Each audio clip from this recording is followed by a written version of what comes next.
Assalamualaikum warahmatullahi wabarakatuh. Alhamdulillahirabbil alamin wa bihi nasta'in ala umur dunya waddin. Wassalatu wassalamu ala asrafil anbiya'i wal mursalin wa ala alihi wa ashabihi wa man tabi'ahum bi ihsanin illa yaumiddin. Asyhadu an la ilaha illallah wa asyhadu anna Muhammadan abduhu wa rasuluhu la nabiyya ba'dah. Rabbi israh li sadri wa yassir li amri wahlul 'uqdatam min lisani yafqahu qauli.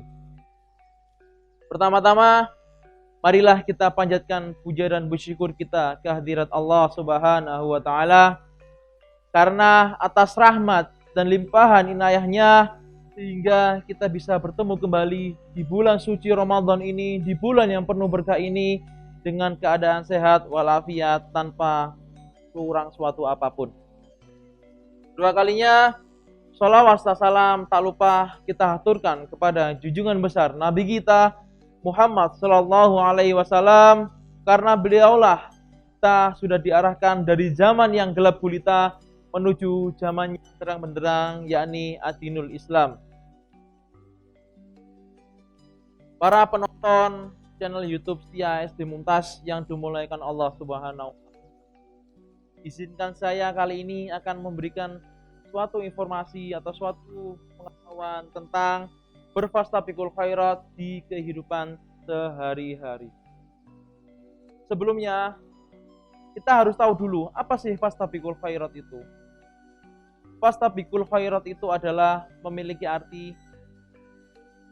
berlomba-lomba dalam kebaikan di kehidupan kita sehari-hari. Jadi, arti berfastabiqul khairat itu sendiri adalah berlomba-lomba dalam kebaikan. Fastabiqul khairat sendiri adalah sebuah semboyan dari organisasi otonom di Muhammadiyah. Ada dua, yaitu organisasi Pemuda Muhammadiyah dan organisasi Hizbul Wathon. Namun kali ini kita akan mengkomparnya atau mengkombinasikannya dengan Undang-Undang Dasar Hizbul Wathon. Undang-Undang Dasar Hizbul Wathon sendiri ada 10, namun kali ini kita akan membahasnya sampai 5 saja, mulai nomor 1 sampai dengan nomor kelima. Yang pertama yaitu Hizbul Wathon itu selamanya dapat dipercaya. Dalam hadis Tirmizi yang artinya, tunaikanlah amanah kepada orang-orang yang mempercayaimu dan janganlah engkau mengkhianati orang-orang yang mengkhianatimu. Di sini kita bisa mengartikan, tunaikanlah amanah kepada orang-orang yang mempercayaimu. Amanah itu diibaratkan adalah sebuah hutang. Jadi ketika orang sudah mempercayakan amanah kepada kita, berarti kita wajib untuk melaksanakannya karena itu adalah suatu hutang. Kenapa? Karena suatu hutang itu adalah wajib dilakukan atau wajib dibayarkan ketika kita bisa melakukannya dengan sebaik mungkin. Kemudian yang kedua, janganlah engkau mengkhianati orang-orang yang mengkhianatimu. Ketika kita sudah dikhianati orang lain, ketika kita sudah mempercayakan kepada orang lain dan orang lain tersebut tidak bisa melaksanakannya, kita tidak boleh membalasnya. Kenapa? Karena balas dendam itu tidak diajarkan di dalam Islam. Yang kedua adalah Hizbul Wathon itu setiawan.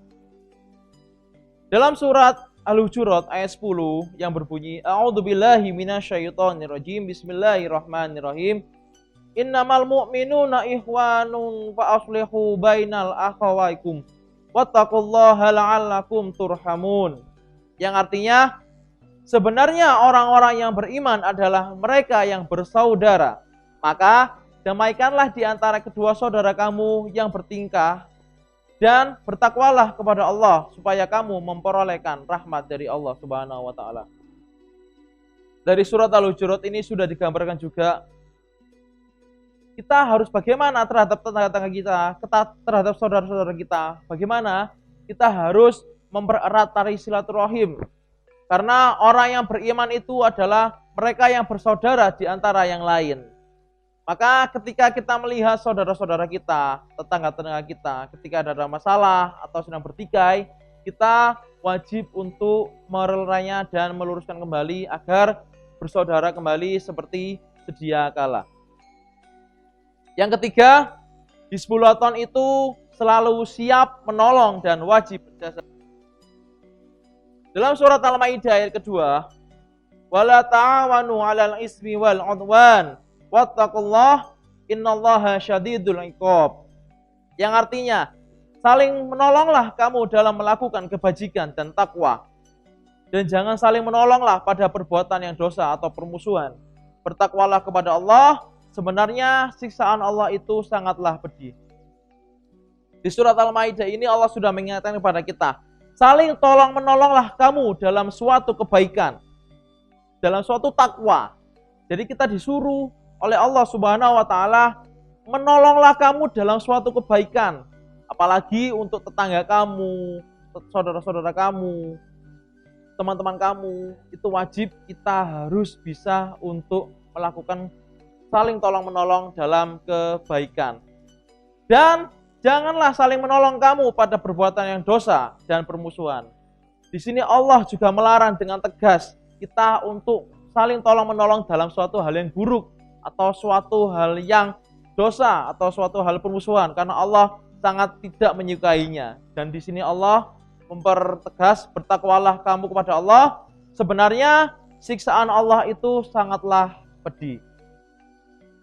Kemudian yang keempat adalah di 10 tahun itu suka akan perdamaian dan sebuah persaudaraan. Dalam sebuah hadis yang artinya adalah, barang siapa yang ingin dilapangkan rezekinya dan ingin dipanjangkan usianya, maka hendaklah dia menyambung tali silaturahmi.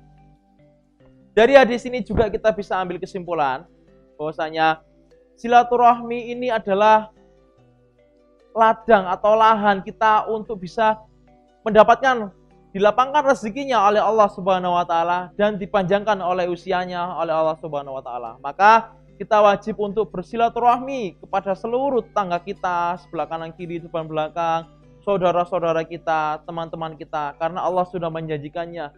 Barang siapa yang ingin dilapangkan rezekinya dan ingin dipanjangkan usianya, maka hendaklah dia menyambung tali silaturahmi. Yang terakhir adalah di 10 tahun itu tahu adab, sopan, santun, serta perwira. Hadis riwayat Muslim yang artinya adalah, sungguh segala sesuatu yang dihiasi dengan kelembutan akan nampak indah. Sebaliknya, tanpa kelembutan, segala sesuatu akan nampak jelek. Hadis riwayat Muslim. Dari hadis ini pun kita juga dapat menyimpulkan atau mengambil kesimpulan bahwasanya segala sesuatu yang dihiasi dengan kelembutan akan nampak indah. Apalagi kalau adab, sopan, santun kita itu dihiasi dengan sesuatu yang indah. Sopan kita ditambah dengan orang yang lebih tua terhadap sesama kita, terhadap yang lebih tua, terhadap yang lebih muda, itu akan menjadi suatu hal yang lebih. Ketika adab kita sudah tertata dengan rapi, insya Allah orang lain pun akan membalas baik terhadap diri kita, karena kita sudah berbuat baik kepada mereka. Mungkin itu yang dapat saya sampaikan di kesempatan kali ini. Mohon maaf bila ada salah kata. Fastabiqul khairat. Nun qalami wa maisturun. Wassalamualaikum warahmatullahi wabarakatuh.